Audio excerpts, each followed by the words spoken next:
Предутрешниот првенствен фудбалски надпревар помеѓу тетовските екипи Шкендија и Тетекс од секторот за внатрешни работи Тетово апелираат до навивачките групи на двата прволигашки тимови фер, коректно и докрај спортски да ги бодрат своите миленици, без груби навреди и вулгарни скандирања на меѓуетничка и друга основа и да се воздржат од предизвикување и учество во инциденти. Од секторот за внатрешни работи Тетово им укажуваат на навивачите да се однесуваат дисциплинирано и одговорно, да не наседнуваат на провокации и да не предизвикуваат насилство, зашто ќе се соочат со пријави и ригорозни законски санкции.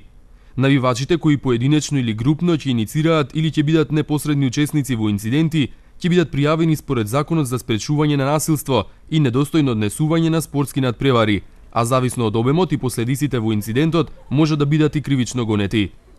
Секторот за внатрешни работи Тетово превзема мерки и активности за непречено и безбедно одигрување на овој надпревар и уште еднаш ги повикува навивачите да се воздржат од инциденти. Прволигашкото дерби меѓу фудбалските екипи на Шкендија и Тетекс во недела на градскиот стадион е закажано за 15 часот.